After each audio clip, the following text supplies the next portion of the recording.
O homem que comprou o Brasil.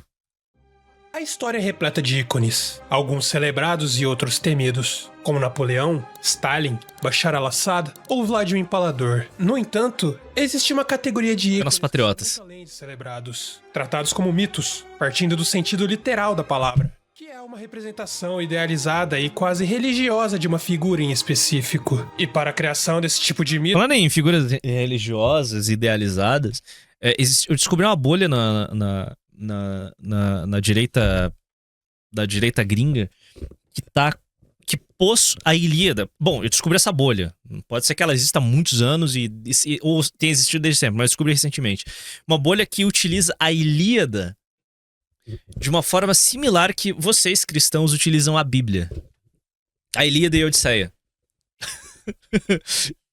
Sabe? E outros contos. E utilizam outros contos, outras histórias gregas também como seus guias morais. É um nível de LARP que eu acho extremamente respeitável. Eu acho absolutamente aristocrático. Ou seja, uns da forma certa.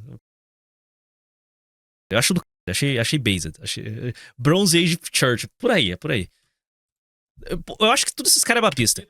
É necessária uma lavagem cerebral. A Ilíada era literalmente isso no mundo clássico. Então, eu achei que ia ser meio jeca afirmar isso, mas... Eu achei que soaria jeca afirmar...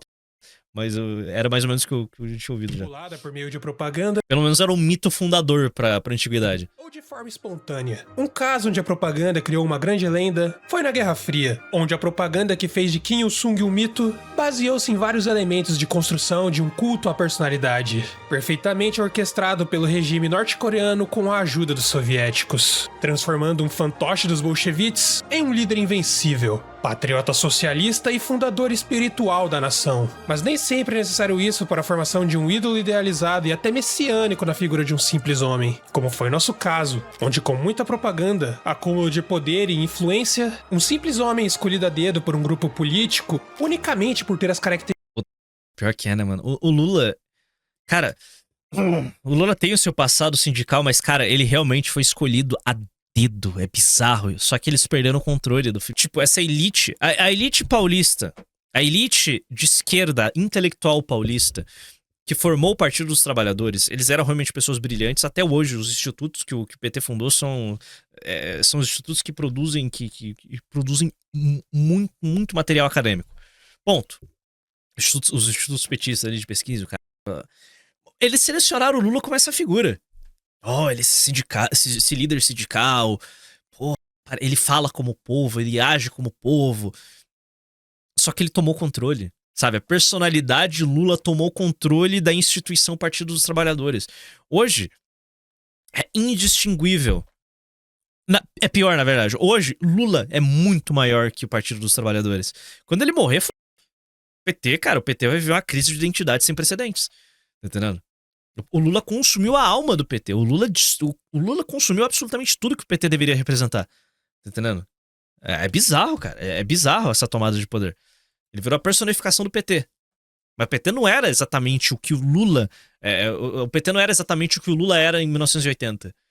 Mas o PT é exatamente o que o Lula é em 2026. É bizarro. Características físicas e comportamentais necessárias para passar a credibilidade. Tipo, o Andrade... O Haddad, ele tem muito mais cara de PT 1980 do que o Lula. Em qualquer momento da história do PT. Não tô nem zoando, não tô forçando a barra, é isso. O Andrade é muito mais PT de 1980 do que o Lula era. Então o Andrade seria quase um retorno às origens do Partido dos Trabalhadores. Não é isso que o povo quer. O PT, o petista médio rejeita o Haddad e a sua postura de tucano. O PSDB de hoje, ele é muito mais PT 1980 do que o PT é. Sabe? É bizarro essa transição. De um proletariado atingiu o status de lenda brasileira, mas com alto custo, criando um Brasil... Bom, vocês podem discordar do que eu disse, tá? Sem esperanças e deturpando cada vez mais os já frágeis valores da nação, onde nossas últimas... Cara, eu quero muito ver o que vai acontecer, todos nós estaremos aqui pra ver o que vai acontecer.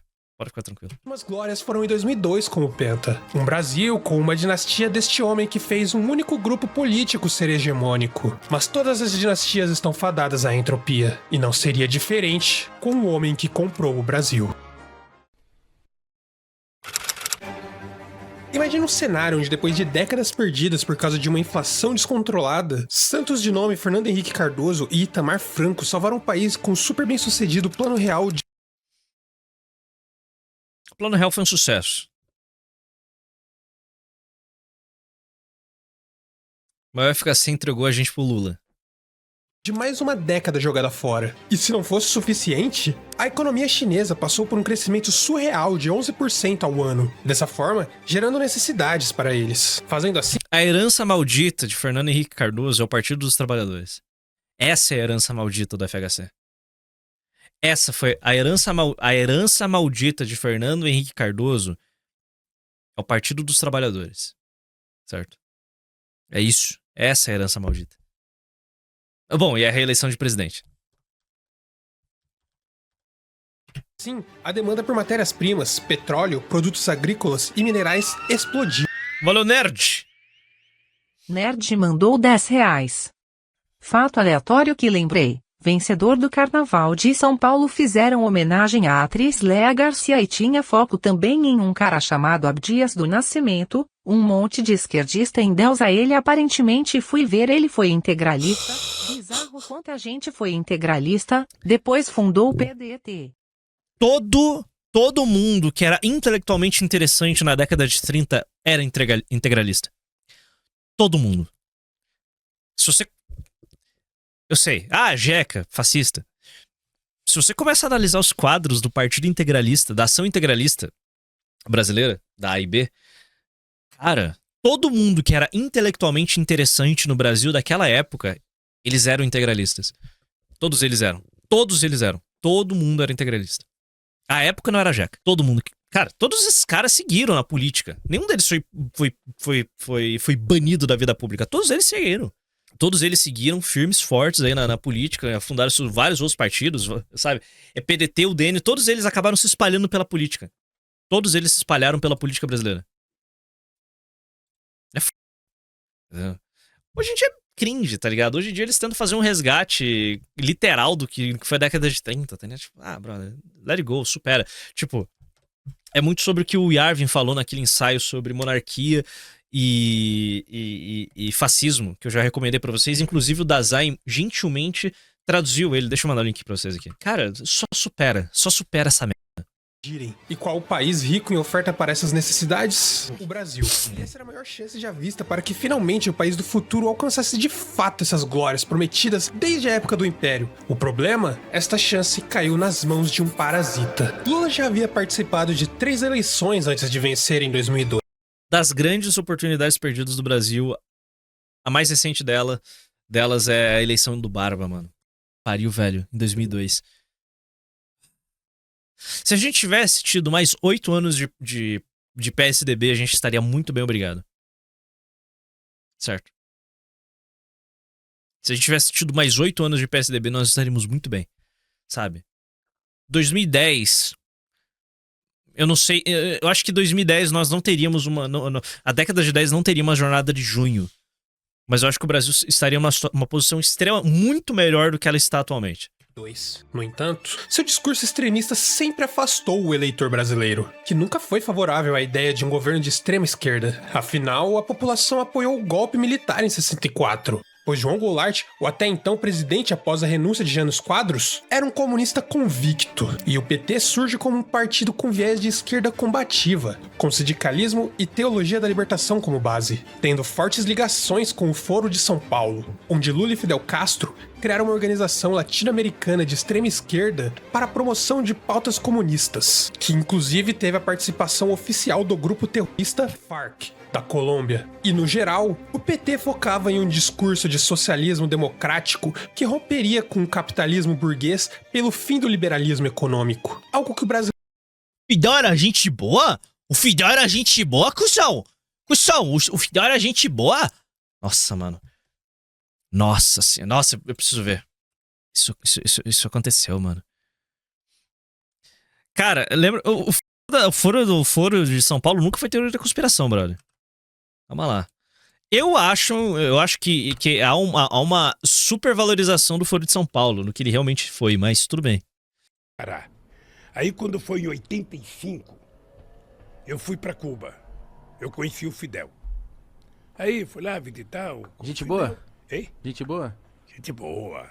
Aí começamos a conversar sobre política. Aí eu falei, ó, Fidel, eu tô pensando em parar por... O Lula é uma caricatura de si mesmo. O Lula, ele não só é uma caricatura de si mesmo. Não só tipo, ele é um personagem. Ele é só um personagem. O Lula não... Eu não sei vocês, mas o Lula não passa nenhuma autenticidade. Não, eu acho que ele não é isso daqui. Lula não é isso daqui. Momentos que você vê que... Por exemplo, um vídeo que você vê quem o Lula é aquele vídeo dele falando no avião dos 1 milhão de pobres no Brasil. Aquilo é o Lula de verdade. Queria ver eu achar o clipe aqui dele falando com o Lerner. Aquilo é o Lula de verdade. O Lula nos bastidores. Eu acho, mais ou menos. Não havia espaço.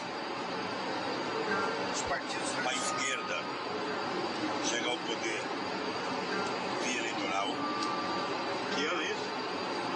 98. Eu acho que aqui o Lula tá sendo sincero. Apesar de ele sabe que tá sendo gravado, mas aqui é o mais perto de quem ele é. E, portanto, não tinha que ficar preocupado com toda a eleição. Tinha que se pensar em organizar a sociedade. Dali 20 ou 30 anos, a gente iria ter 30% da sociedade já socialista, e aí sim a gente poderia disputar o poder e ganhar. Mas eu não vou viver mais 30 anos. Aqui eu acho que é o Lula mais perto de quem ele é no off. Tá entendendo? Aqui ele está muito mais próximo de quem eu acho que ele é de verdade. Tá entendendo? Spoiler, viveu, né? Eu pensei que eu ia ganhar, não ganhei. Aqui ele é só uma caricatura. Vê se o Congresso está preocupado com isso. Vê se eles estão preocupados com isso. Não estão preocupados, sabe? Não estão preocupados. Então... O brasileiro não queria. Afinal, desde a pequena abertura de mercado que tivemos ao exterior, o poder de compra aumentou e muito. Os planos de economia de FHC foram um sucesso, e o brasileiro enfim podia aproveitar um pouco mais sua vida sem se preocupar com a temida inflação das décadas anteriores, e finalmente deleitar o mínimo de liberalismo econômico. O cenário era muito animador. Finalmente... Mínimo, bem mínimo, quase negligenciável, tá entendendo? Acho que esse é o Lula real, deixa eu ver aqui. Bukele Chines mandou R$10,40. Obrigado, Bukele. Eu acho que esse é o Lula real. Vendo uma notícia triste, eu fiquei sabendo que tem pesquisa que mostra que depois do jogo de futebol aumenta a violência contra a mulher. Inacreditável. Se o cara é corintiano, tudo bem, como eu, mas eu não fico nervoso quando perco, eu lamento profundamente. Então eu queria dar os parabéns às mulheres que estão aqui, a Bia por ter trazido.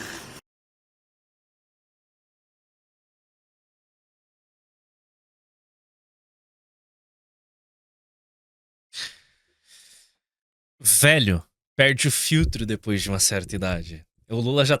velho perde o filtro. Você tá entendendo? Ele volta, ele perde o filtro. Ele começa a dropar umas dessa. Tá entendendo? É um velho... Velho vai perdendo filtro. Velho vai perdendo seus filtros sociais. Sabe? A infância 2. Precisamente, a infância 2. É foda, cara. O Bolsonaro, ele soa muito mais autêntico do que o Lula é. Nossa, puta. O Bolsonaro é muito mais autêntico do que o Lula jamais foi. Muito mais, muito mais, muito mais. Muito, mas não tem comparação. O país poderia alcançar a promessa de ser o país do futuro. Então Lula e seus novos marqueteiros aprenderam a lição e decidiram amenizar o discurso, aceitando o liberalismo mínimo que havia na economia brasileira, mas aproveitando deste cenário desejado por absolutamente qualquer chefe de Estado, não para desenvolver o país, mas sim para brincar de social-democracia em um país falido de terceiro mundo. O Brasil que sofre com a fome. criando um aparelhamento estatal para garantir sua permanência no estado e usando de muita corrupção no processo, como o Mensalão, onde depois que as denúncias de Roberto Jefferson em 2005 vieram à tona, foi de conhecimento público que Zé Dirceu, que até 2002 era o presidente do Partido dos Trabalhadores, era o grande articulador do esquema que pagava uma mensalidade em propinas para parlamentares apoiados. Hoje a gente chama isso de orçamento secreto, caras. Hoje a gente chama isso de orçamento secreto. Apoiarem as pautas defendidas pelo PT. O Brasil legalizou o mensalão, pô. O Brasil legalizou o mensalão, caras. E aí? Financiando de forma ilegal suas campanhas, desviando recursos públicos, criando contratos superfaturados e entre outros esquemas de levantamento de verba ilegítima, onde foi desviado 101 milhões de reais. Mas esse não foi levantamento de verba ilegítima, onde foi desviado. Ai, ai, que fofo, né? Que fofo. É fofo! Fofo! 100 milhão! 100 milhão, cara! Mandou R$10. Obrigado, Anônimo. O PT vai se dividir em vários outros partidos caso não fique obsoleto que nem o PSDB. Eu vou fazer uma festa, vou gastar em um dia o que eu gasto em um mês. Dito isso, Pardo, você viu essa OAB da medicina? Essa OAB da medicina, eu não sei, não vi. Deixa eu dar uma olhada aqui. Desviado 101 milhões de reais. Mas esse Olha o caos. Charles Bezerquer mandou R$10,01. Pardo, basicamente o Congresso estão querendo que quem fez o revalida tenha que fazer essa OAB e vão fazer com que eles façam os dois. O problema é que quem vai aplicar é o CFM e eles vão esmigalhar a mente dos médicos formados fazendo eles reprovarem por pelo menos uns 6 a 10 anos.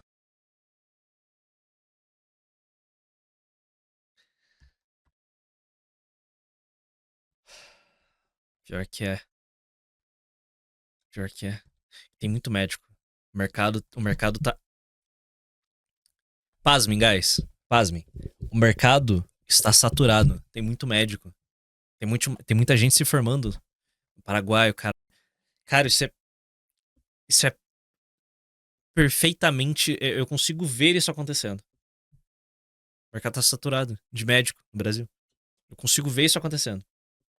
Melhor, você tá no mercado, você tá cursando medicina, você sabe. Quem se formou no Paraguai nem entra. É isso, parabéns. Você se formou, mas não vai vir. Tem muito médico. Eu concordo. Como que a gente balança? Qual que é o balanço disso? Porque a gente sabe que o CFM vai fuder com todo mundo. Mas a gente sabe que a gente precisa dar uma OAB de médico. Nós precisamos, é uma questão de... É necessário. É necessário mesmo uma OAB de médico. E aí, faz o quê?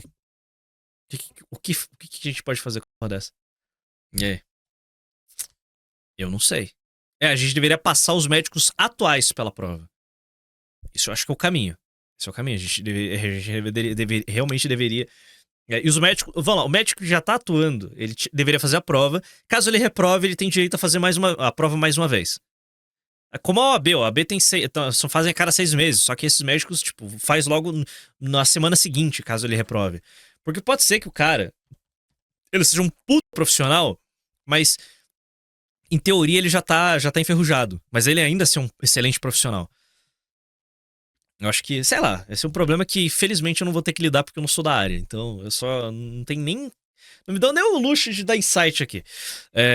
Esse não foi o único escândalo de corrupção, pois no ano seguinte tivemos a Operação Sanguessuga, onde foi descoberto que o governo Lula superfaturava compras de... Na prática o cara é muito bom. Na teoria o cara é um peão. Ele não sabe nem o que tá fazendo. Deixa eu ver aqui. Desde que conheci o Pardo Vere Católico como defensor de monarquias e extermínio. Obrigado. Cara, eu fico feliz pela sua evolução como ser humano. Você é uma pessoa melhor hoje. ambulâncias. E no mesmo ano, no conhecido como Dossiê do... Valeu, Caos. Charles Bezerquer mandou R$10. Tem muito médico, mas só em centros urbanos. O problema é que ninguém quer ir para a cidade pequena. Eu me formei com notas esplêndidas, mas acho ridículo quem tem que fazer o revalida ter que fazer essa OAB. Ou faz um ou faz o outro. Isso ajudaria para um caralho e obrigar a pulverizar para lugares. E se a OAB de medicina fosse descentralizada? e não 100% sob controle do Conselho Federal de Medicina. A gente faz por regiões dos estados. Sabe? O conselho estadual, mas por região. A gente faz, por exemplo, a região de Curitiba. A região de Curitiba tem uma OB, certo? Maso-regiões. A gente faz por maso-regiões. Calma. Fazemos por maso-regiões. Vamos viajar aqui. Descentraliza, por quê? O cara que reprova na OAB de Curitiba, ele reprovou, se fudeu, tomou no c... fez o L. Ele pode fazer na região de Foz. Regiões que tem muito médico, a prova será muito mais difícil. Regiões em que a prova tem menos demanda serão mais fáceis. Ele vai passar com mais erros. A gente pode tentar redistribuir esse monte de médico e só pode atuar na região, exato. O médico só pode atuar na região em que ele passou na prova. Isso vai baixar o nível? Não tem médico no interior, cara. Esse é o ponto. Não tem médico no interior. Não tem médico no interior. Então, nas grandes metrópoles, onde todo mundo quer morar e tá disputando vaga, o nível tá muito alto. Mas pra esse cara não ficar coçando o saco, e a gente tem uma necessidade de médico, manda pro interior. Eu acho que é meio que isso. A gente mantém uma regra dessa e vambora. Então a gente poderia fazer isso. Eu acho que seria mas daí, a gente não deixa tudo 100% do controle do Conselho Federal. A gente deixa parte desse controle, a gente bota sob responsabilidade. Olha a cagada. Eu não quero que vocês falem os problemas. Eu sei qual é o problema dessa minha sugestão. Depois vocês me dão sugestões melhores. A gente deixa sob responsabilidade do governo estadual a obrigação dele fazer uma análise semestral de demanda por médicos em cada mesorregião do estado. Ele vai enviar esses dados pro CFM, pro Conselho Regional, e sabe, a gente precisa desse número de médicos nessa região, sei lá, 10 mil médicos na região de Curitiba. Então, eles podem fazer uma prova escrota, mas, cara, são 10 mil médicos que tem que atuar na região. Sei lá, vamos viajar nessa porra. Vamos viajar. E se importar médico de qual é uma bosta. A gente pode fazer uma merda nesse sentido. Eu acho que é meio idiota, inclusive. Sei lá. A gente pode fazer um teto de médicos por cidade pra gente realmente... a gente pode colocar um teto. Tem um teto que ele vai ser ajustado a cada 6 meses. Sabe? Um teto de médicos que podem atuar na região. Melhor, um teto que deve atuar na região. Não é nem que pode, é que deve. A gente tem um mínimo. Pronto, melhor. A gente define um mínimo de médicos que tem que estar atuando. Um mínimo. Esse é o mínimo. O mínimo é 10 mil médicos na região de Curitiba. E ponto, sabe? E cada 6 meses... Um piso, é o piso. A cada 6 meses esse piso é ajustado. Pra mais ou pra menos, independente. Acho que a gente pode fazer isso. Bagulho chinês. Completamente chinês, completamente autoritário. E eu acho que poderia ser o caminho. Aí nessa, você tem esse piso na região de Curitiba. Bom, claramente o Conselho Federal vai querer mantendo sempre no piso, né? Porque são os filhos da... São os merda, eles sabem que o mercado tá saturado, então eles sabem que isso pode dar merda. Mas eles não definem o piso. Quem define o piso é o governo do estado. Eu sei que pode ter lobby. Então a gente faz esse piso e dessa forma a gente pode tentar espalhar os médicos pro resto do país, sem necessariamente ter que colocar uma arma na cabeça do profissional e falar, filho da p***, seu verme, você vai trabalhar no interior por 10 anos.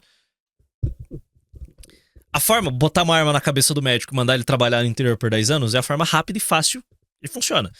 A forma não agressiva seria um piso. Com essa obrigatoriedade da OAB. E a prova, aí sim, a prova seria feita pelo Conselho Federal de Medicina. A prova padrão no país inteiro, difícil, mas os pisos seriam definidos por mesos regiões. E aí? Talvez. Acho isso muito burocrático. Eu acho que a falha no rolê aqui seria realmente o governo. Largar na mão do governo federal, o estadual, a obrigatoriedade de fazer essa reavaliação do piso de forma semestral. O lobby tá ali, a corrupção tá ali, sabe? Os jantares estão ali, sabe? Governador, sabe? Aí vai lá o presidente do conselho estadual. Governador, pô, sabe? Tá falando com o mercado aqui, sabe? A gente não tá... o médico tá tendo que fazer um monte de plantão, não tá dando dinheiro, pô, tem que abaixar esse piso, pô, tem que abaixar o piso aqui. Aí pronto, aí começa a putaria, o quão artificial, aí pronto, pode descambar rapidinho pro problema que o Caos tá descrevendo de vamos reprovar todo mundo pra manter o mercado pequeno. Quando for soltar, solta na ordem que eu mandei. Mas eu acho que a obrigatoriedade... E Rita mandou... A obrigatoriedade realmente deveria ser. Se formou numa federal, se formou com dinheiro do Estado, você vai trabalhar onde o Estado mandar. Acho que esse também seria um caminho. Mantemos a OAB, mas o médico que se formou em federal, se formou com dinheiro do Estado, seja FIES, seja ProUni, você vai trabalhar por 10 anos onde o Estado brasileiro mandar você trabalhar. É isso. Teas mandou R$10. Olha, 10. Medicina virou algo bizarro. Aqui no interior de São Paulo é sempre um monte de patricinhas. Sábado fui num restaurante maneiro em um rooftop e tinha uma fazendo aniversário e só ia chegando as estudantes de medicina com cara de patricinha. São Paulo, o paulista. Pô, aqui, meu, aqui em São Paulo, mano, fui num restaurante em um rooftop, mano. Mandou R$10. The usual suspects. Permitir que as pessoas criem seus próprios CFMs, com regulações e podendo ser fechado caso se envolvem. Cada CFM tem sua OAB, isso gera uma mini competição para não permitir que o CFM... Eu acho que tem mais complexidade aqui. Uai, tava no interior, fui no rooftop, uai. Pardo vai dar o de engenharia, a sua titulação, e por consequência as obras que você pode assinar, varia pelas disciplinas que você fez na faculdade. Cara, na prática a titulação é um caos. Um N com 6K de horas de curso às vezes tem menos atribuições que um de 4K. É muito subjetiva a prova. Eu nem sei por que eu tô dando sugestão de prova desses conselhos regionais e federais, porque vocês sabiam que existe um conselho regional e federal de economia no Brasil? Eu descobri tem poucos meses, sabe?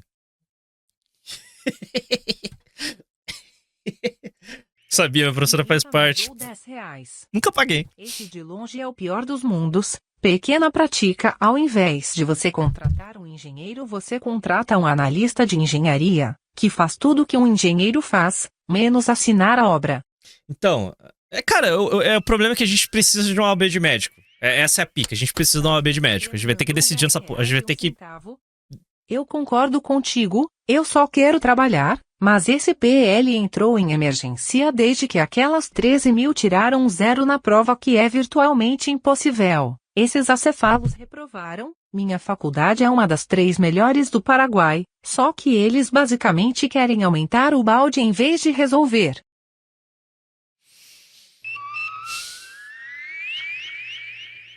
E Rita mandou R$10.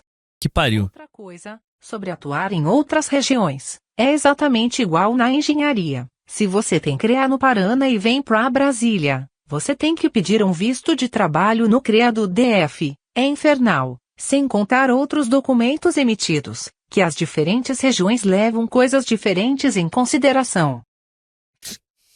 Eu acho que a prova deveria ser a nível nacional, porque, bom, sei lá.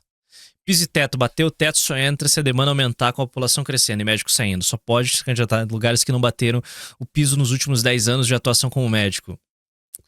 Ah, não. Vou te falar. Achei autoritário. Gostei. Piso e teto. Bateu o teto, só entra se a demanda aumentar com a população crescendo e médico saindo. Só pode se candidatar em lugares que não bateram um piso nos últimos 10 anos de atuação como médico. Gostei.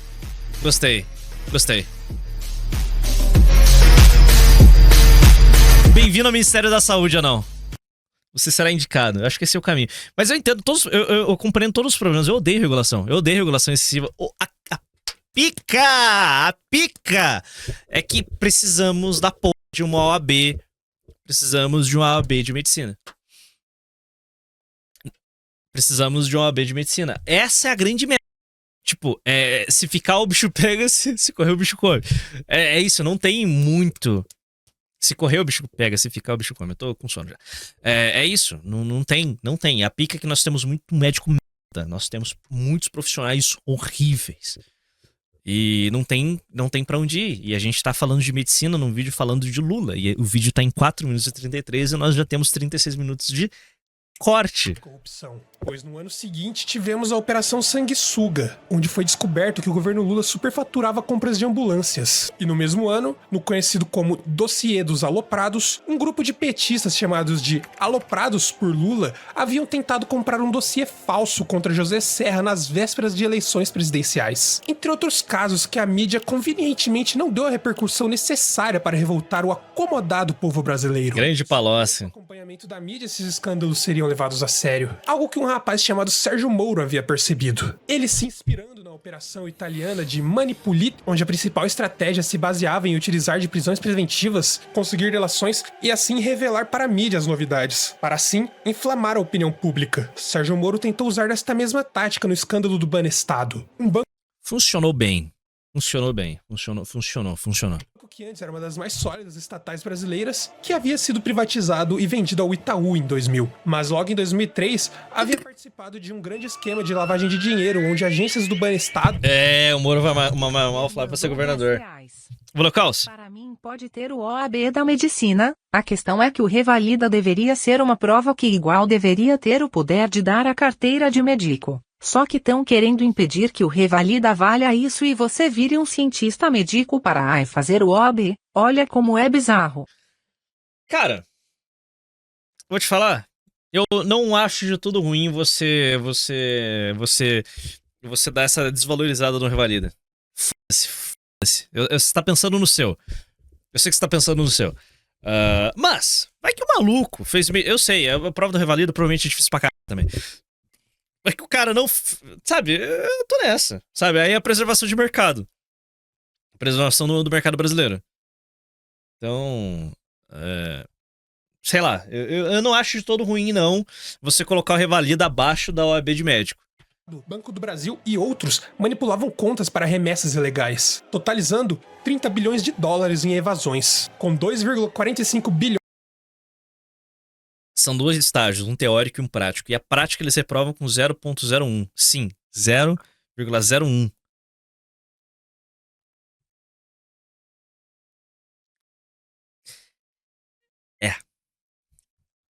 É complicado.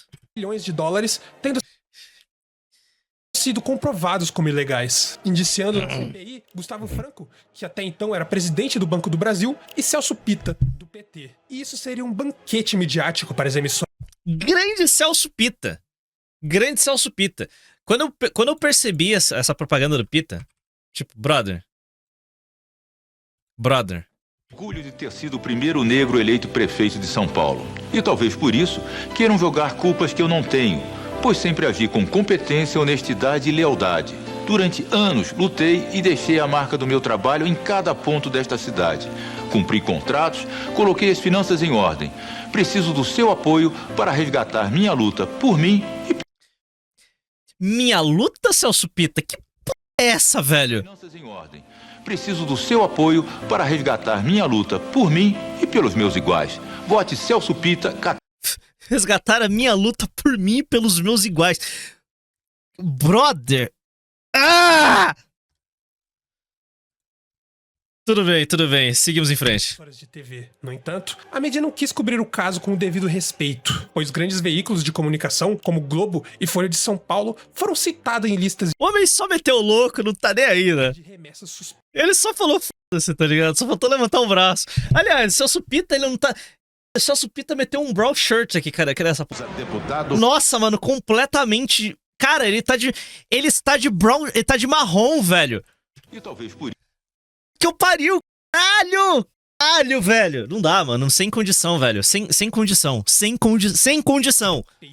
Então O primeiro Jorge Pita, né? cultura focou apenas em peixes pequenos, ignorando políticos ligados a Fernando Henrique Cardoso, assim deixando o escândalo no esquecimento após a CPI de 2003. Existe um conceito de que se você entregar uma batata a um homem e o informar de que se ele plantá-las irão crescer mais 10, ele tende a preferir abrir mão do imediato para pensar no futuro e dessa forma gerar riqueza. Mas em uma sociedade pobre, em que o Estado incentiva o cidadão a pensar apenas em curto prazo, este homem iria apenas engolir a batata ali mesmo. E foi exatamente isso que aconteceu. Lula criou e expandiu auxílios, como Bolsa Família, Minha Casa Minha Vida, sindicalizou cada vez mais o país, trouxe mais burocracia e os enriqueceu com super salários acima Obrigado, painho. até do teto constitucional. Burocratas esses que os enriqueceu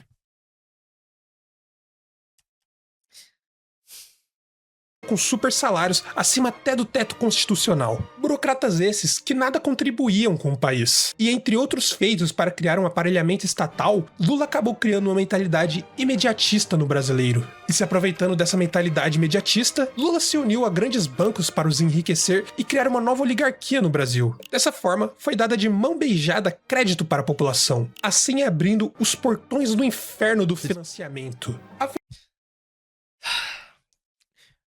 Modelo árabe de investimento. Sabe? Não tem usura. Foda. É. Modelo árabe. Banco só faz empréstimo se ele bota.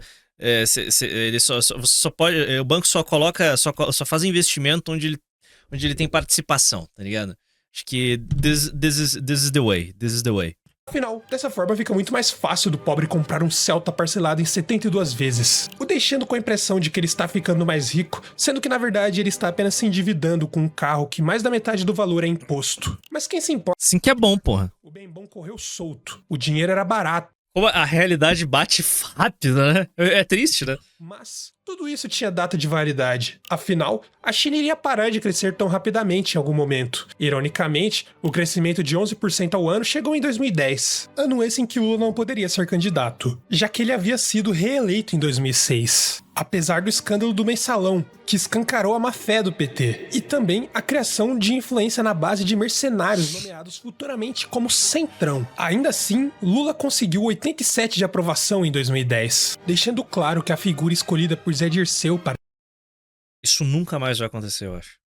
A não ser que a gente tenha um César. É uma figura quase cesárica, vai pegar uma aprovação dessa. E é a figura de unificação nacional. O Bukele tem 90% de aprovação, rapaziada. Tem 10% da população salvadorenha que não gosta, não aprova Nayib Bukele. Certo? Então, tipo, pra gente ter algo... Um homem que tem essa aprovação é uma figura cesárica. Certo? liderar o projeto do PT. Olha, eu questiono se Getúlio teve uma aprovação dessa. Bom, eu acho que nem tinha... Eu acho que tinha, sim. O Ibope operava naquela época.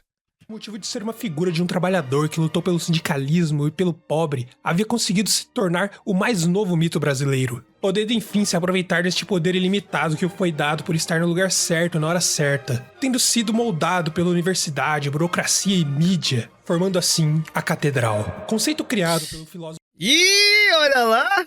político Curtis Yarvin, para uma organização descentralizada que por meio das universidades criam verdades absolutas, propagandeadas pela mídia e protegidas pelo Estado. E no fim de seu mandato, com tamanho poder, Lula poderia indicar até Saddam Hussein. Gabiru Pinguzo mandou R$10. Enquanto eles fazem aquele projeto, o povo brasileiro tá se divertindo com isso enquanto os políticos nos estudam. Humor hétero. Bora, Bill! Fingir ser gay, lá ele. Ih, tá com essa daí. Sabor, caneta azul, luva de pedreiro.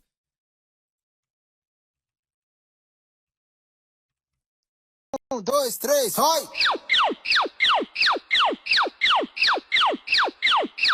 Treme o popozão.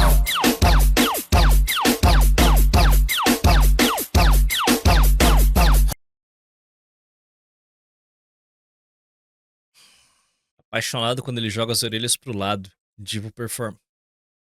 Um, dois, três, vai!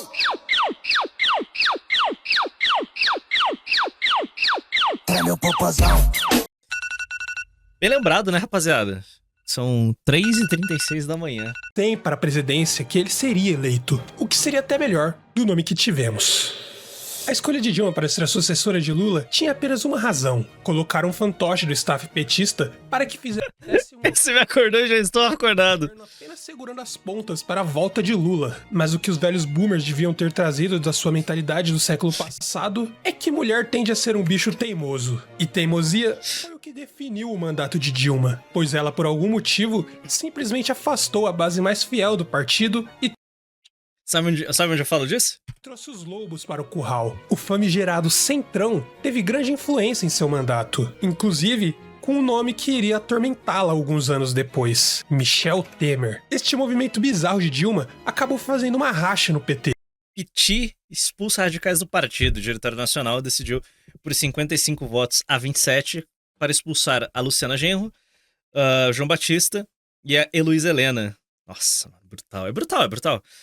A Luciana Genro foi pro PSOL. A Heloísa Helena também foi pro PSOL, depois ela foi pro Partido Verde. Ela criou a rede com a Marina.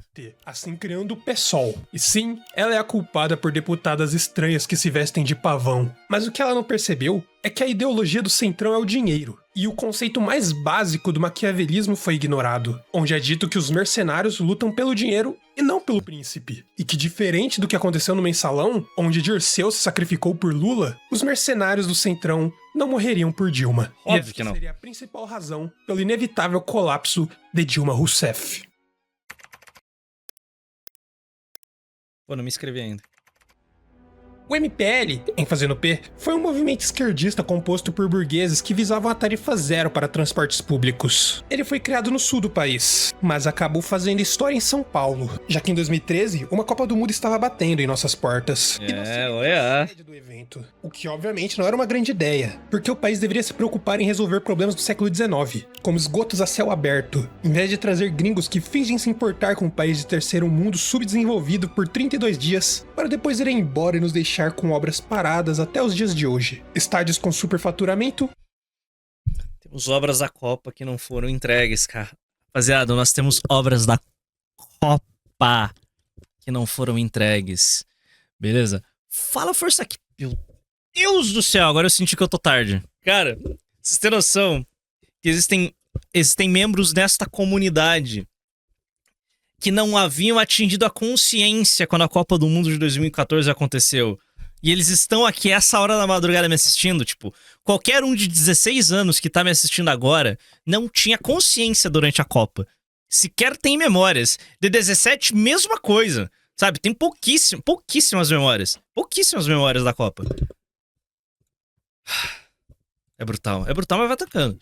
E essas obras não ficaram prontas. E outros absurdos que o governo nos proporcionou. Enquanto, é claro, mais de 10 milhões de brasileiros estavam abaixo da linha da pobreza. Mas a gota d'água que fez o copo transbordar foi Geraldo Alckmin anunciando um aumento de 20 centavos para a passagem de ônibus. Tal ato que gerou manifestações de tom agressivo. Agressividade é essa que nem se equipararia Quem tem o 20 eu nem me lembro. com a proferida Fala isso não, cara. pelos policiais. Quem viveu essa época deve se lembrar até hoje de burgueses esquerdistas levando o cacete. E eu sei, isso soa engraçado. E é mesmo. É fato é que Dilma, mais uma vez, de forma bizarra, foi contra as manifestações, afastando ainda mais a base petista. Pardo, eu tenho tremedeiro sempre que eu escrevo com qualquer empolgação e uso IA pra escanear pra mim poder ler futuramente, porque eu não consigo. Isso chegou a tal ponto que provei na redação do concurso por causa da caligrafia. Se conta, porra. Aí é foda. Mas não aconteceu apenas um afastamento da base petista, e sim da população no geral. O que aconteceu foi que o povo se solidarizou com o MPL. Não porque o brasileiro se importava com esses 20 centavos, mas sim porque as pessoas estavam de saco cheio da Dilma e seu governo repleto de deslizes, assim atraindo pessoas comuns para os protestos. As ruas de São Paulo ficaram lotadas. O gigante havia acordado. As pessoas se libertaram das leis universalistas criadas e projetadas pela catedral. Mas assim como tudo nesse país, tudo acabou em feijoada. Afinal, pelas manifestações se basearem apenas em ressentimento e ódio contra o governo, não existiam pautas legítimas a serem discutidas. Dessa forma, o gigante voltou a dormir e a Copa das Confederações aconteceu sem complicações. No entanto, o movimento de aceleração para a iminente entropia do PT havia começado. Afinal, uma direita adormecida há mais de 20 anos viu sua janela de ação para agir. E assim tivemos os primeiros passos da nova direita brasileira. E a aprovação de Dilma, que em março de 2013... Olha aqui. Eu vi isso acontecer diante de meus olhos. Eu vi isso acontecendo, cara. Na moral, foi muito legal, cara. Ver a Dilma derretendo. Sabe, a derrota a nossa derrota em 2014 foi muito amarga. Sério, tipo, se vocês acharam que eu fiquei muito puto com a derrota do Capitão em 22, cara, não foi uma fração da decepção que eu tive com a derrota do Aécio em 2014. Foi tão perto. A gente tava tão perto de se livrar do PT. Tão perto. E ó, pá, foi um tiro na minha cabeça. Tá, mano, foi brutal. Foi muito triste, cara. Mas ver a Dilma colapsando mês a mês e o papo de impeachment surgindo e crescendo, cara, isso foi uma das coisas. Foi realmente. O que lavou a alma de todo mundo que foi derrotado em 2014 foi o impeachment da Safra 2016. Nossa, cara, foi de lavar a alma o impeachment. Foi de lavar a alma. Mas já em dezembro já tinha o papo já. Bom, era pra eu ter contado essa história no ano passado. Contei? Não. Eu era pra ter contado essa história esse ano. O que eu estou fazendo? Banco Master, já é março. Mas vamos lá. Quem sabe eu consigo voltar com Lava Jato. Em junho do mesmo ano, caiu para 30. Dessa forma, Dilma e o Partido dos Trabalhadores teriam um grande trabalho nas eleições que estavam batendo na porta para o ano seguinte. Meio ano depois, estávamos em 2014, onde a polarização política nunca esteve tão grande desde a redemocratização, onde de um lado tínhamos Dilma tentando recuperar o estrago do ano passado. Apesar disso, com seus 41% de aprovação, era possível colocá-la como a favorita. E como segunda via, tínhamos um selecionado para fingir ser direitista, Aécio Neves, um senador de Minas Gerais. O fato de que o Aécio Neves, esse é mais radical que o Flávio Bolsonaro em seus discursos, é um negócio maravilhoso. De um partido muito direitista, Que merda. O PSDB, cujos siglas significam Partido Social Democrata do Brasil. O que... Tipo, se o PSDB tivesse decidido ali em 2014 falar nós agora somos o PL, porque na época o PL era o Partido da República, Partido Republicano. O PSDB poderia ter se assumido. Não, somos o Partido Liberal, Liberal Social, sei lá, PSL, Partido Social Liberal. O PSL eu acho que não existia. Mas se eles tivessem assumido... Não somos sociais-democratas, somos liberais. Somos liberais. Eu acho que... E se eles tivessem assumido...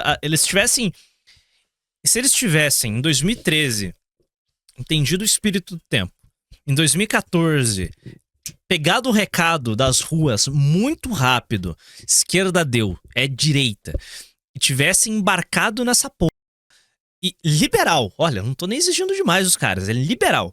Se eles tivessem assumido uma postura de liberal, mas direitista, centro-direita, não centro-esquerda. Agora somos centro-direita e liberais.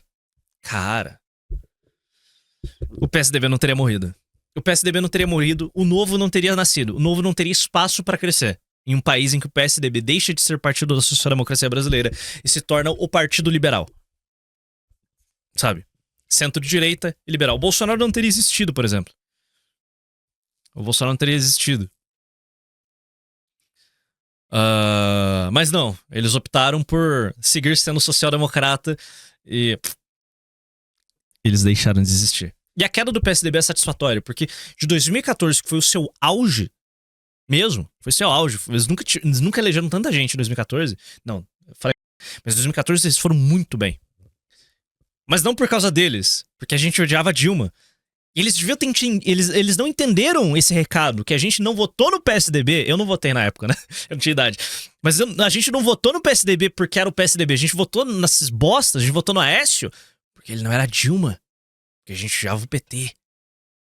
Mas não, eles deixaram o espírito do tempo ir longe, ir pra longe. Em 2018 eles lançam Geraldo Alckmin com uma coalizão absurda. Ele tinha o maior tempo de TV, se eu não me engano, era coisa de 13 minutos, alguma coisa assim. Era um número absurdo de tempo de TV.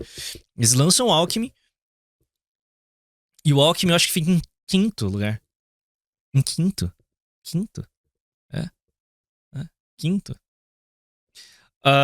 Mas é meio que o destino do PSDB como o partido da direita brasileira, o que tinha, né? E eles odiavam a direita brasileira, eles nunca se assumiram como direitistas. O PSDB como o partido da direita brasileira, o destino deles foi o mesmo dos Tories que estão vivenciando agora. Os Tories estão vivenciando agora o seu período de PSDB, destruição completa e irreversível. Agora um partido de centro-direita se fez presente, que é a bosta do Reform. Inclusive o Farage se declara como centro-direita. E agora, com essa fraqueza do Farage, surge o Restore, que é um partido de direita, sabe? Anti-imigração. Então, é impressionante como os partidos negam o espírito do tempo por conta de uma perspectiva puramente eleitoral do momento. Contraditório, né? Espírito do tempo, o público atual não quer votar, não embarcaria em um projeto diferente. Cara, leia cenário. O Restore veio com o discurso de we will discriminate. Fino, sabe? E mesmo assim, se o PSDB tivesse feito uma leitura do espírito de 2014, 2015, eles teriam embarcado no liberalismo. E eles hoje não seriam insignificantes. Hoje eles seriam grandes ainda. Sabe? Hoje eles ocupariam um espaço do Partido Novo, do partido do PL. Eles seriam um PL. Mas não. Eles olharam, eles tiveram essa oportunidade na mão deles. Era só agarrar. Porque em 2015 não havia ninguém. O que tinha em 2014 eram movimentos de rua. E alguns influenciadores. Muitos influenciadores. Movimentos de rua e influenciadores. Partido não havia. Não tinha um partido. O PFL já tinha sido. O PFL, o Democratas, ele surge da união do PFL e outro partido. O PFL, que era o partido direitista da época. Cadê aqui? Partido da Frente Liberal. O Partido da Frente Liberal, ele se une ele se funde ao Democratas. Ele se funde ao Democratas em 2007. Democratas já existia, ele se funde em 2007, o PFL já estava morto, ele se une ao Democratas. O Democratas era o partido de direita do Brasil. Depois o Democratas se une ao PSL e formam o União Brasil, que é o partido de bosta que a gente tem hoje. Então, tipo, como direita, o que existia de direita no Brasil era o PFL, o Democratas. Só que o Democratas, ele ainda era o Democratas era um partido fisiológico. O PFL entrou no Democratas, mas ele não gerou uma mudança aí. Nossa, meu Deus, que partido liberal. Hoje a gente trata qualquer coisa como liberal como gay. Mas em 2014, era o que havia de mais radical. Então, o PSDB negou essa oportunidade que eles tiveram. E eles pagam o preço até hoje. E vão pagar até o seu inevitável fim. Se eu não me engano, o PSDB tava de negociação pra fazer uma fusão com o PSB, né? Que fim maldito, né? Tipo, o partido mais importante do Brasil é Podemos. Nossa senhora. Cara, fusão com o Podemos. Triste fim, mano. Triste fim. Lamentável. Lamentável fim. Deprimente. Nossa senhora. Mas eles optaram por esse caminho. Eles optaram pela insignificância. Eu acho que o PSDB como o PL, eles teriam blocado a direita brasileira inteira sob seu guarda-chuva. Eles teriam blocado. Talvez eles não dessem espaço pro Jair Messias e ainda assim eles teriam sido varridos do mapa em 2018. Eu acho que em 2018 eles talvez iriam perder. Eles provavelmente iam lançar o Dória como candidato a presidente. Provavelmente seria o Dória, considerando que eles se assumiram liberais em 2014, ali por 2014, 2015, eles lançariam o Dória. O Dória, no início de 2017, ele estava em primeiro lugar nas pesquisas. Eu acho que a disputa eleitoral para 2018 seria Bolsonaro contra o Dória. Bolsonaro ainda pelo PSL. Seria Bolsonaro e Dória. Essa seria a briga. Seria uma briga melhor pro PSDB do que Bolsonaro e Geraldo Alckmin. As coisas mudam muito rápido, né? Muito rápido. O PSDB não teve tempo pra se ajustar. Tipo, eles jogaram 4 anos fora. Eles não estavam acompanhando o cenário. Bom, é isso aí, isso que ia acontecer. Mas provavelmente mas se eles tivessem, sabe? Bom, se eles tivessem a sensibilidade de falar, ok, social-democracia morreu, vou virar um partido liberal. Eles talvez teriam tido a sensibilidade de olhar pro capitão e falar, esse cara é carismático. Ele tá subindo nas pesquisas por conta própria. Vamos lançar ele? Porque o Bolsonaro não era o desconhecido. O Bolsonaro, ele tentou ser vice do Aécio em 2014. Então, existe uma timeline, existe uma realidade que Jair Messias Bolsonaro seria 45 em 2018. Já pensou? E eu acho que ele iria blocar a direita inteira. Partido Novo, eu acho que não teria espaço pra crescer num cenário desse. Acho que o Partido Novo não teria espaço pra crescer num cenário desse. Então, sei lá. Viajando aqui. A maior parte dos senhores sequer tinha consciência nessa época, viu? Só deixa muito clara a posição de PSDB desde 2002. Desde lá, eles tomaram uma posição de ser o PT que finge ser diferente. Eles se aproveitaram da situação de tudo mencionado anteriormente para fingirem ser direitistas moderados. E aproveitando dessa nova máscara... LOL, antes de 2015 o Bolsonaro era realmente... Não, o Bolsonaro era o que havia... O Bolsonaro era a extrema-direita, irmão. Nossa, o Bolsonaro de 2018 era radical. Caralho, o Bolsonaro era radical pra caralho em 2018. Para o que a gente tinha em 2018. Nossa senhora. Que fase, mano. Que fase, puta que... O Bolsonaro é tipo Farage, tá entendendo? É um produto velho. Do partido, um certo deputado de... Aí como que... Realmente, eu ainda estou indignado com a manifestação de domingo, cara. Eu ainda tô indignado com o discurso do Flávio Bolsonaro. Cara, como o filho da... Ele tava vivo atuante, era político em todo esse período. Durante toda essa timeline que eu desenhei pra vocês, ele era um político.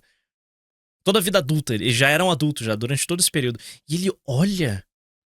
Ele sabe tudo isso que aconteceu e ele opta por... Não, rapaziada. Sem extremismos. Eu sou de centro. Sabe? O cara realmente tá querendo virar um tucano, porra. O cara está trabalhando para ser um tucano. Brother. Se em 2016, em 2014... O Geist já estava virando. Em 2026 é quase intoxicante. Tá entendendo? Essa vibe a vibe extremista de direita, tá entendendo? E ele opta por não. Vou fazer um aceno ao passado. Vou fazer um aceno à campanha do Serra em 2010 contra Dilma, em que nos debates a disputa entre Alckmin e Dilma era... Entre Serra e Dilma era quem era mais esquerdista, quem era mais assistencialista. O pai do Flávio, à época, em 2014, ele era um fascista. O Flávio, em 2026, cara, ele é um pissolista. Tipo, o Flávio, ele é menos radical que o Bolsonaro foi em 2014. Não dá pra entender. Eu realmente não consigo entender. Eu não consigo entender. Tipo, brother.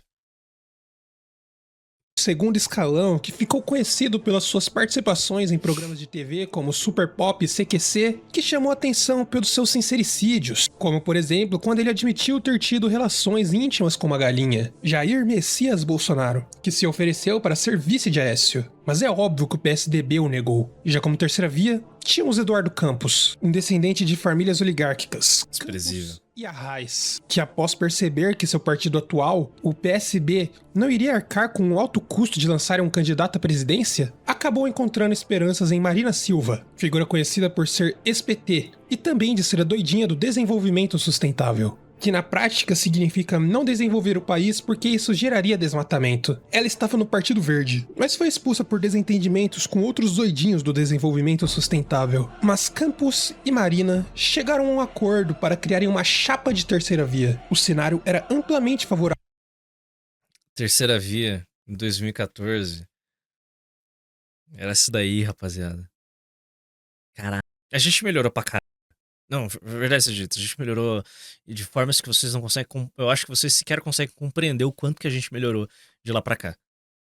Porque em 2018, a terceira via era representada pelo Amoedo.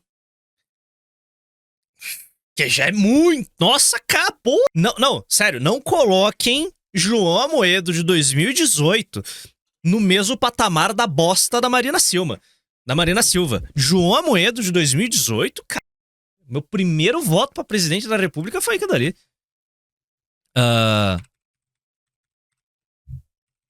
entendendo? Era outra coisa. A Moeda em... Não, sério. Não dá. Não dá. Então, tipo... e o João Amoedo, o que viralizou na campanha do João Amoedo eram esses memes aqui. Na época. É isso. Não, essa frase não é do camarada Machado. A origem é... Eu acho que esse meme saiu Eu acho que esse daqui saiu da Sun, cara. Eu não lembro exatamente qual que é a origem disso daqui. Mas, tipo, o João Amoedo viralizou à época, em 2018, com isso daqui. Mas... e quando eu falo de terceira via... É porque eu já estou considerando o Bolsonaro na direita já. Ele era o segundo nome.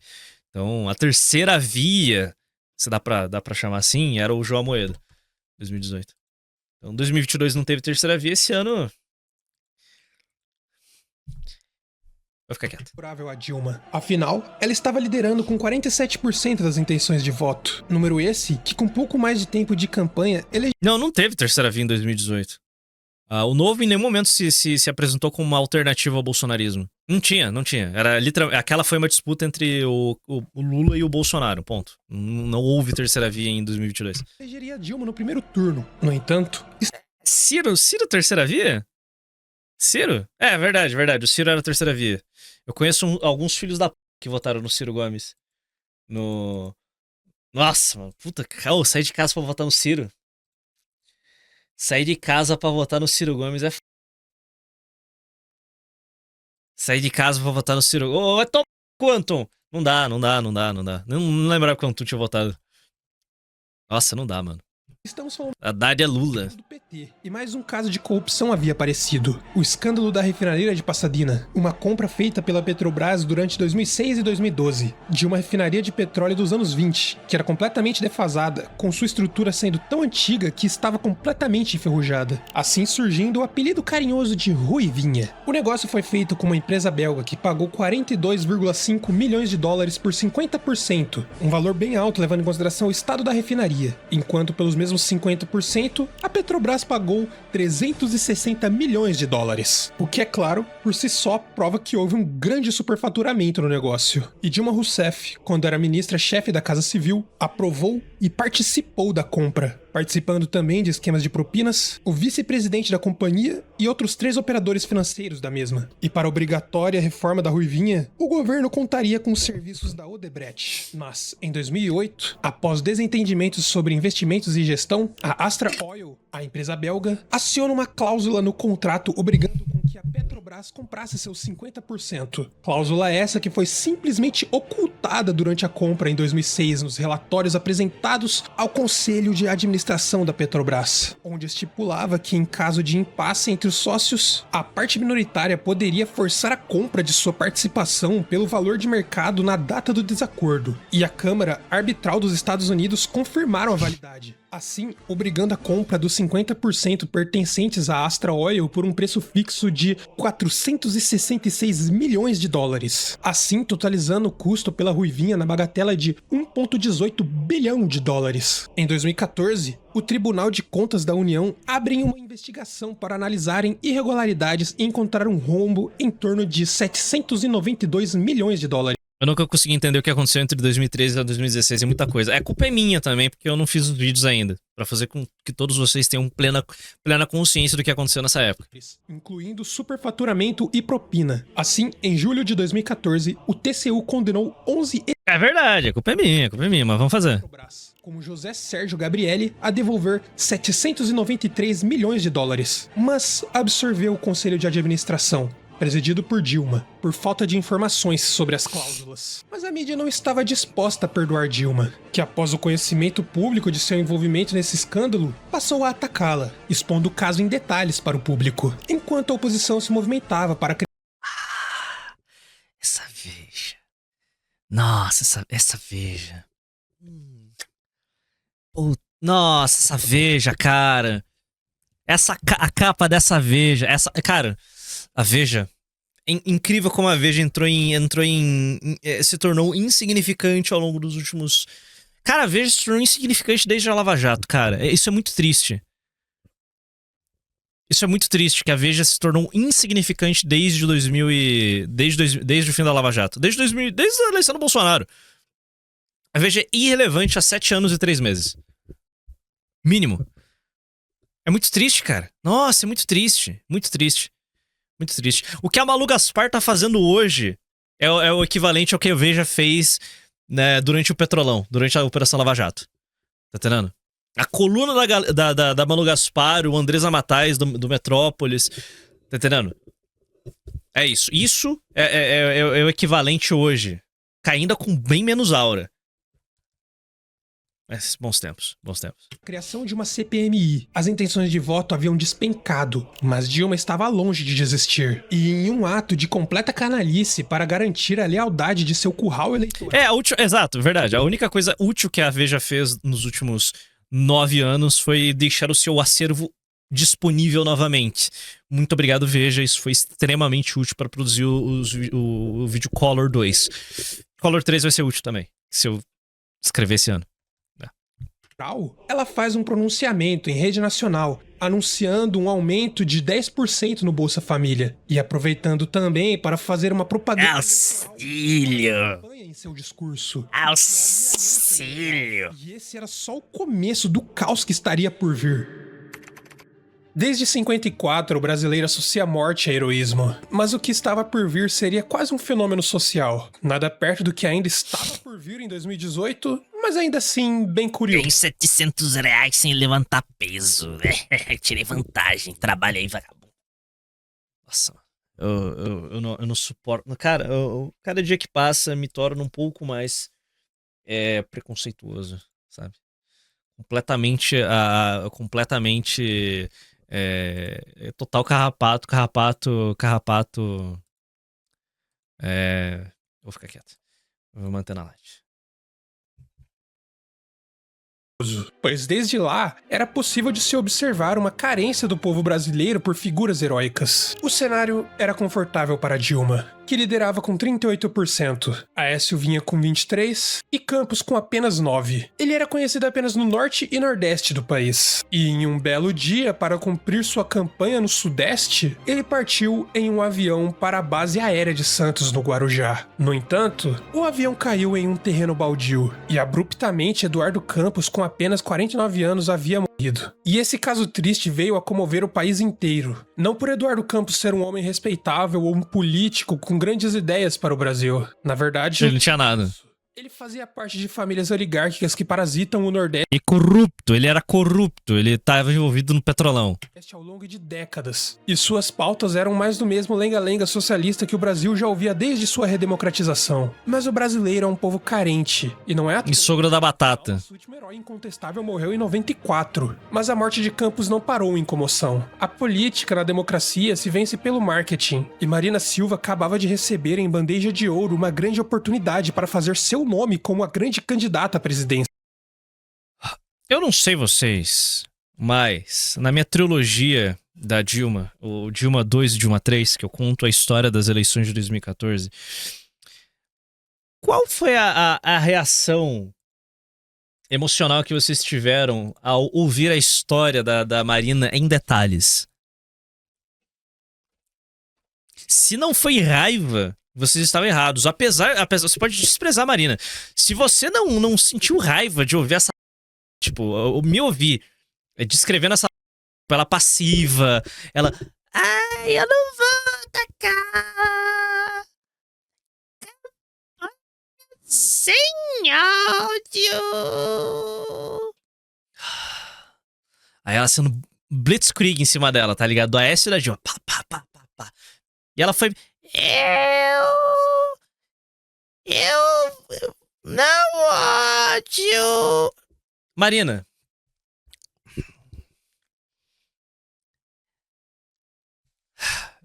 Aí ela foi atacar. A Dilma é boba. Enquanto ela tava sendo brutalmente atacada, tá entendendo? Um defunto, um pré-defunto. Não tinha condição, mano. E assim, PSB e Rede firmaram um acordo para colocarem... Eu não acredito em marketing selvagem.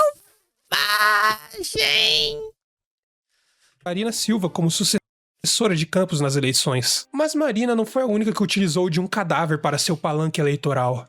Porque afinal de contas ela era né? Pois todos os candidatos foram ao enterro de Campos. E sim, a Marina é uma das maiores responsáveis pelo nosso atraso como nação.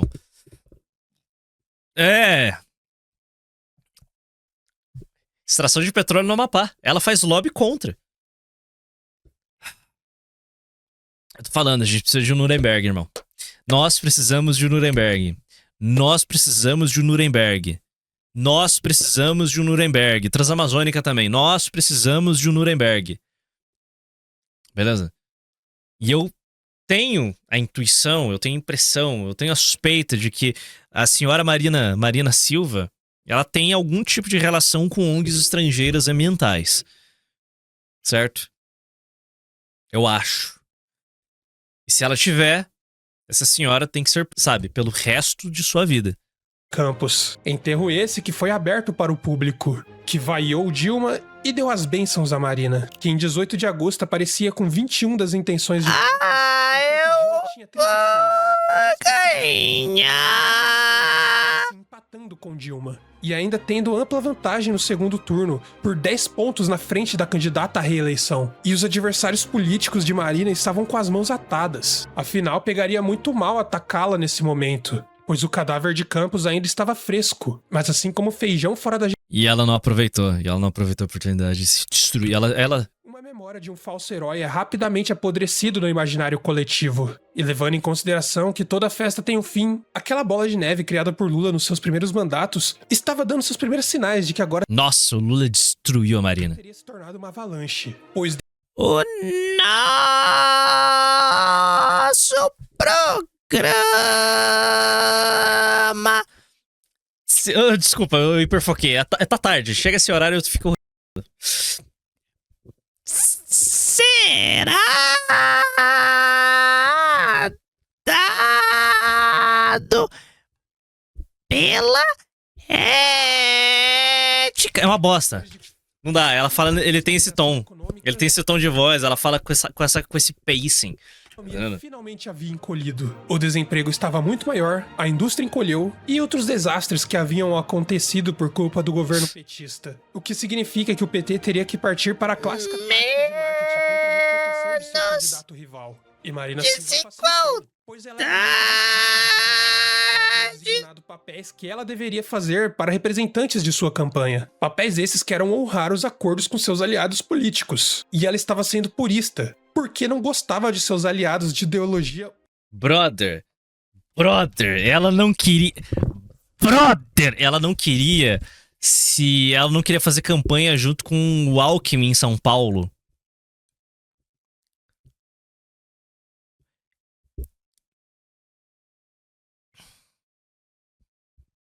O Alckmin em São Paulo de 2014? Pô, brother.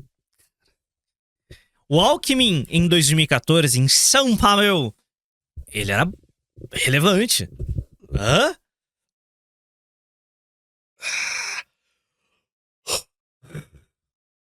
Realmente, infelizmente foi ela que salvou... Foi ele que salvou ela do acidente. Um pouco diferentes da dela, assim desprezando os dirigentes do PS. Ela liderou e sequer foi pro segundo turno. Isso significa que estar bem posicionado em uma pesquisa não necessariamente garante a sua vaga se você for passivo. Certo? Nós temos exemplos históricos aqui, sabe? Vários, sabe? Passividade numa campanha eleitoral, sabe? E uma gigantesca coalizão não necessariamente são sinônimos de vitória, certo? Eu não vou dizer nada não, beleza? Tem muito a se aprender, com Marina Silva 2014 e Geraldo Alckmin 2018. Muito a se aprender. Eu noto padrões, eu gosto de notar padrões. O que obviamente não foi bem aceito. Dessa forma, um Dilma! Não, vão se... Não vou. coordenador da campanha Você... Não vou, não. Chega. a criticou publicamente, dizendo que quem manda no partido são eles. Marina havia jogado sua campanha fora por absolutamente razão alguma, e seria apenas questão de tempo para que Dilma retomasse seu posto de favorita ao cargo mais importante do país. Democrata! Por uma lei que a própria sancionou no ano anterior, a Lei 12.850, iria se provar o maior tiro que um político havia disparado em seu próprio pé. Lei essa que define a organização criminosa como associação de 4 ou mais pessoas, estruturalmente ordenada e caracterizada pela divisão de tarefas. Não, eu não vou imitar o Jair Renan. Com o objetivo de obter vantagens de qualquer natureza mediante práticas de infrações graves. E isso se encaixa basicamente em todos os partidos brasileiros, mas principalmente Não. o próprio PT. Imagina um diálogo entre Marina Silva e Jair Renan. Nossa, velho.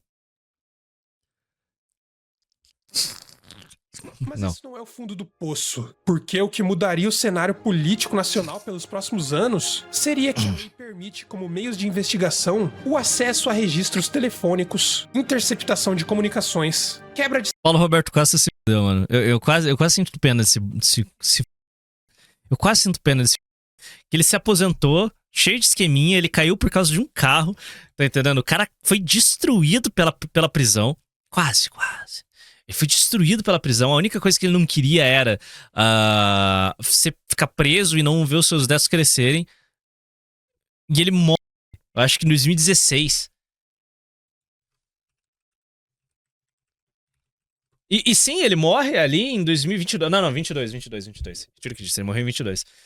Ele morre em 2022, tipo, ele conseguiu ver os seus netos crescerem por um tempo, mas, cara, ele morreu com 68 anos. Tipo, não é tão velho assim.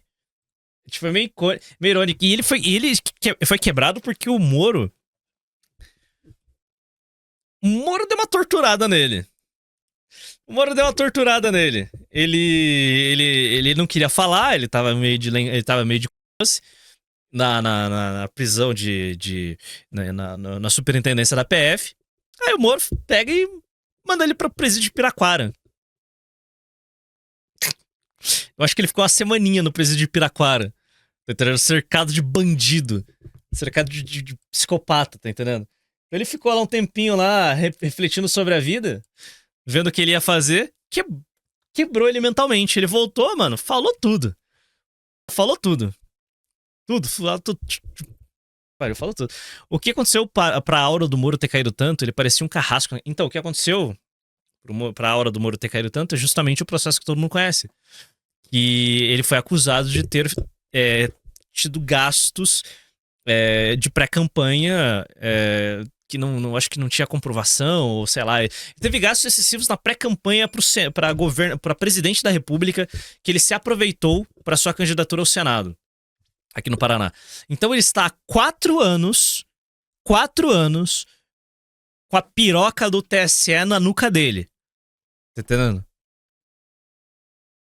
A única coisa que ele não quer é que o TSE abaixe a piroca e soque no rabo dele. É isso, ele tá há 4 anos, ó. E esse processo, ele caduca se ele vencer a disputa pra governador aqui no Paraná. Aí, se ele continuar sendo esse castrado, esse eunuco de merda que ele vem sendo nos últimos 4 anos, aí ele é essa p mesmo. Esquece, aí não espere nada. Bom, mas o Moro, pelo menos com o ministro, ele veio lá com o projeto dele.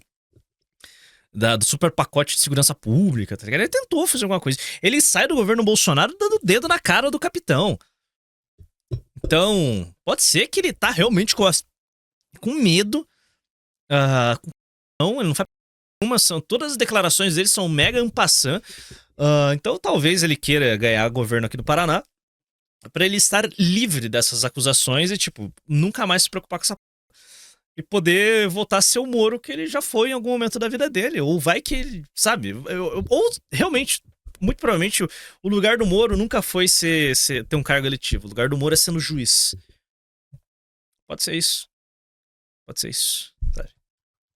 Pode ser isso. Mas nessa altura do campeonato eu não sei se ele seria homem o suficiente pra ser ministro do Supremo. Sigilo bancário, e o principal sendo a delação premiada. E Paulo Roberto Costa, o até então diretor de abastecimento da Petrobras, foi o primeiro delator do que seria a maior operação anticorrupção vista no mundo, assim abrindo a caixa de Pandora. As eleições enfim chegaram. A comoção com a morte de Eduardo Campos havia passado e o PT enfim destruiu a reputação de Marina Silva. Sendo assim, a única opção viável para a oposição era Aécio Neves. Então ele e Dilma foram para o segundo turno, onde nos debates eram discutidos não quem tinha as melhores propostas para o país, mas sim quem era menos corrupto. Desta forma, o país havia... Ai, 2014 foi do caralho. Nossa senhora, que eleição maravilhosa. Caído mais uma vez na maior armadilha da democracia, escolher o político menos pior. E por uma margem estranhamente pequena, Dilma vence com 51,64% dos votos, nos condenando a mais 4 anos de PT. Mas uma nova cena política havia se instaurado no Brasil, com novas agendas, novas mentalidades, novos intelectuais. Isso daí é 1º de novembro de 2014, a primeira manifestação pedindo a cabeça de Dilma Rousseff.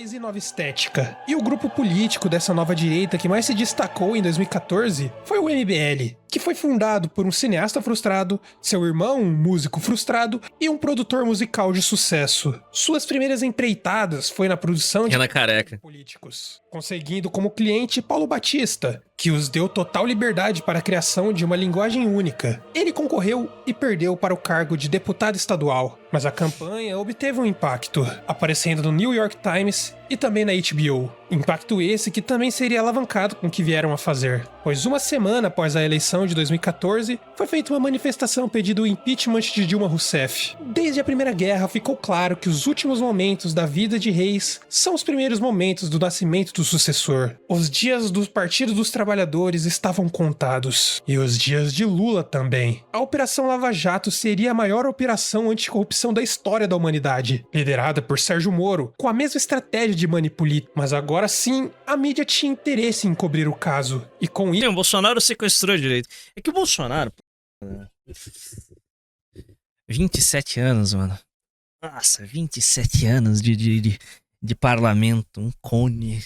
Alguém... Isso, a nova direita que havia renascido com as jornadas de julho, finalmente teria... Ele era o cara mais carismático que havia no momento. E aí, o Bolsonaro em 2018 era based, cara. O Bolsonaro em 2018 ele era based, sabe? Ainda assim eu vou ter na moeda no primeiro, né? Mas... uma pauta realmente boa para lutarem. Porém, não existia uma liderança forte em forma de homem, e sim em forma de movimentos, como o recém-criado MBL e o Vem Pra Rua, algo que não se manteria por muito tempo, pois o brasileiro clama por um ícone. E a história é repleta de ícones, alguns celebrados, como Napoleão, Stalin, Bashar al-Assad ou Vlad o Empalador. No entanto, existe uma categoria de ícones que são muito além de celebrados, tratados como literais mitos, partindo do sentido literal da palavra, onde se trata de uma representação idealizada e quase religiosa de uma figura em específico. E para a criação desse tipo de mito, é necessária uma lavagem cerebral, seja manipulada por meio de propaganda ou de forma espontânea. E nós podemos observar a criação de um mito vai entrar, mano? De forma espontânea. Bolsoqueira. A dinastia do PT deturpar cada vez mais os já frágeis valores do país.